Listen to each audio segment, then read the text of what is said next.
Hi everyone, this is Lisa. I want to talk to you about estate accounts. So this is Probate 9 on page 126. Okay. Now, first of all, I want to explain to you what it is. If a solicitor deals with somebody's estates when they've died, okay, what the solicitor's job is to do is to close all the bank accounts and get all the money in. So say someone had 2,000 in their account and 5,000 in their account, the solicitor would write to the banks and say, right, give me the money because I'm dealing with the account. And the solicitor would put all that client's money, the person that's died, into their own accounts. Then they'd pay out all the debts that the person owed, and then they'd give the money back to the beneficiary. Okay? So this is about accounting for how much money's come in and how much is being paid out. And this would be sent to the person that is the beneficiary of the will. They'll get the leftover money once all the debts and everything is paid off. Okay. So on page 126, it says type an estate account, make it A4 landscape if you prefer. Landscape is actually easier, and calculate the totals. So we're going to do this together. So first thing is, let's remove the space after the paragraph. Remove the space after the paragraph. Let's make it landscape. So layout, orientation, landscape. Okay. Now, it's easier to do this in a table, so I'm just going to press enter twice. I always do that when I create a table because it makes life easier. And we're going to insert a table. It's going to be 4 columns. Oops, I didn't mean to do that. Hold on. Undo. Insert a table, 4 columns, as far down as you can go, because you're probably going to have to create more. Okay, the first thing it should say is in the estate of Jonathan Benjamin Oakes, and I'm sorry that I couldn't create this before, so you're going to have to watch me type. Jonathan Benjamin. Remember, deceased is lowercase, it's a mark of respect.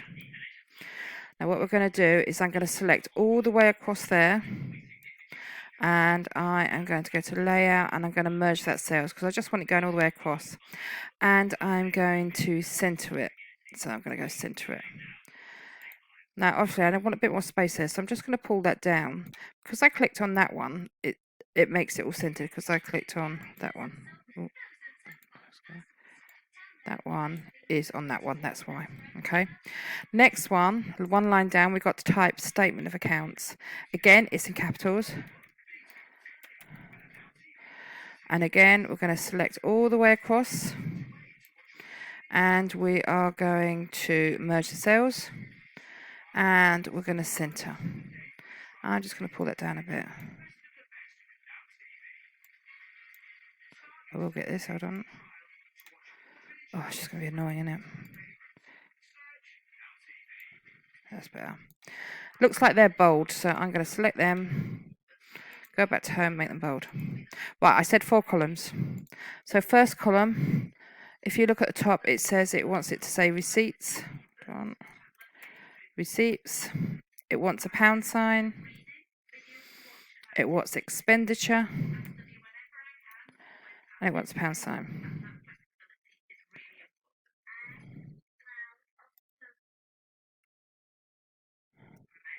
Right, looks like it wants it all bold, so bold.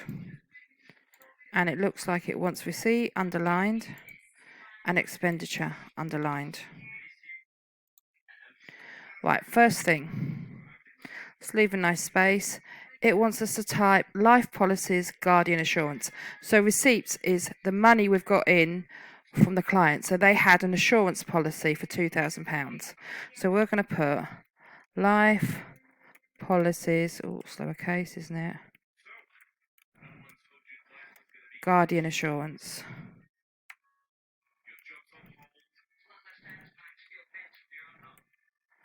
And that is for the amount of £2,000. So I'm going to put 2, don't forget the comma separator, 123.00.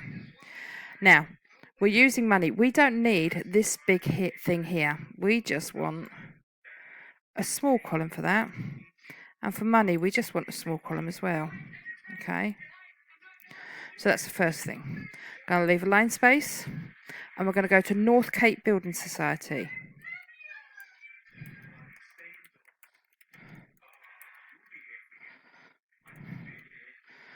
And in his building society, this man had 5483. 5,483.00.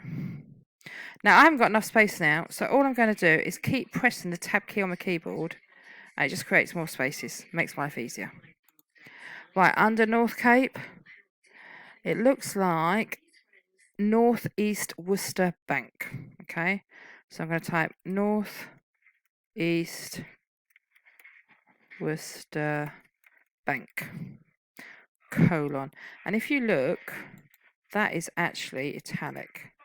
So let's select that and make that italic. And underneath that, it says current account.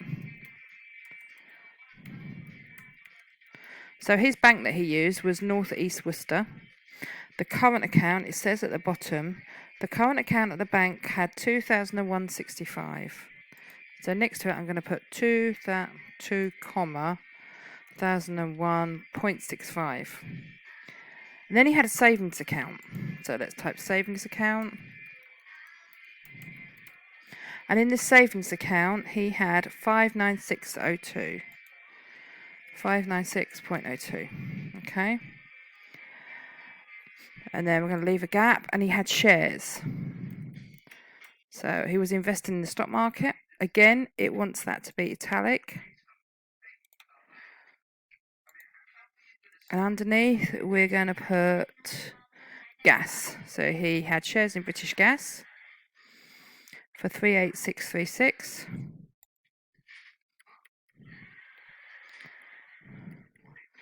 He also had shares in the North Cape Building Society.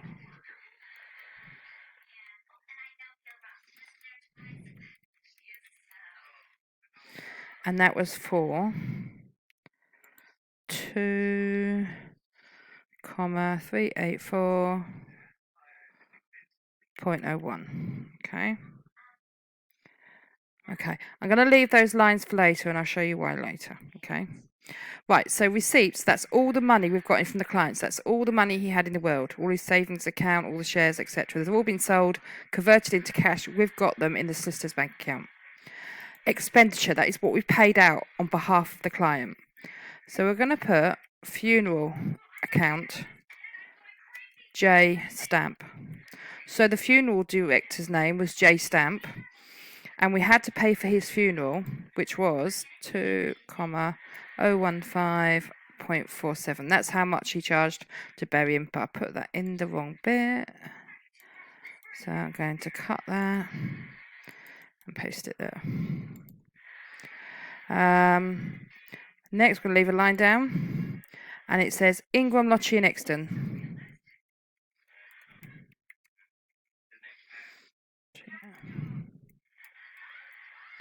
Exton. Professional charges. Oh, look, I've got Muscleman. I'm sorry, that's just an advert. I'm not looking at Muscleman, honestly. Professional charges in connection with winding up estate, open bracket, including VAT, close bracket. So we're charging for this £900. So I'm going to put 900.00. Okay. So now we've got to work out how much we're going to pay Mrs. Oakes, because she's obviously the wife, or maybe the mother, we're not sure, of Jonathan Benjamin Oakes. So this bit, we're going to put check to Mrs. Oakes, balance. I don't know how much that is yet. Okay, we're going to work that out in a little while. So one golden rule to remember about money. Money is always right aligned. So I'm going to select that. I'm going to right align it. Okay. I'm just going to right align all this column down here. Then we know that the decimal point lines up, you see. Right, I've got 2 blank lines. I'm just going to create another blank line, okay, because we need our totals each side. So what I need to do is add up with a calculator all this side. And if I add that up, it comes to, I'm going to put a pound sign in now, 1, 2, comma,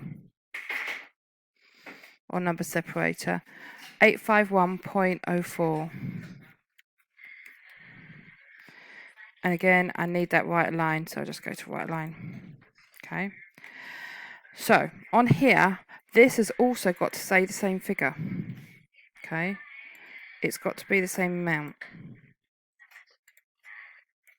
So if we've had 12,000 in for Mr. Oakes, that was his estate, minus the 2,000 for the funeral, minus £900 for our fees, how much is left over? And that is what we're going to pay to Mrs. Oakes. Okay.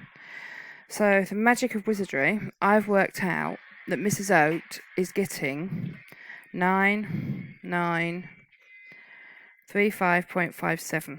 Okay, so she's getting 9,935 out of 12,000 because the rest was to pay his debt. That's lovely. That is basically it. And now all we're going to do is make this pretty. Okay, so I'm going to select there, and I'm going to say no border. I need to see the grid lines. If you can't see the grid lines, just go to view grid lines. I've just turned them off, so I'm going to turn them back on again. Right, certain rules in this, okay. We need a dividing line down the middle. So if I select this column all the way down to the, about there, and I go to the border tool, I can just go right border, and I've got a dividing line down the middle, which is wonderful, okay. In here, I'm going to want a double underline. I want a single underline above the 12,000 and a double line underneath. And I know this always goes wrong for me. I just have a nightmare with this. But I'm going to try. Okay. So I'm going to go borders and shading. I'm going to say I want custom. I want. Oops, note there. No, I want a double underline. I'm going to turn it all off. That. So if I turn it on and off, should be right. That should give me an underline, double underline at the bottom. If I say OK, yeah, that worked. I want to do the same again there. So if I just say bottom border, that should work. Brilliant, absolutely fantastic. That's exactly what I wanted. Now I want a single line above the 12,000. Okay, so I'm going to go. This won't go wrong for me, I promise. I'm going to go no border. And go back in and go bottom border. Yeah, it's going to give me a double. I don't want that. So borders and shading. I'm going to say that one, custom. I'm just going to want it as a bottom border. Okay. And I want to apply it to the cell. Say okay. Perfect. Do it again. Just want a bottom border. Perfect. That's absolutely wonderful. That's exactly what I wanted. One more thing I need to do is that I need to have a border all the way around it. So if I click on the whole table, go there and I go, I want an outside border. That is an absolutely perfect statement of accounts. It seems really difficult, but it really is not. So receipts is money coming in from the person's estate.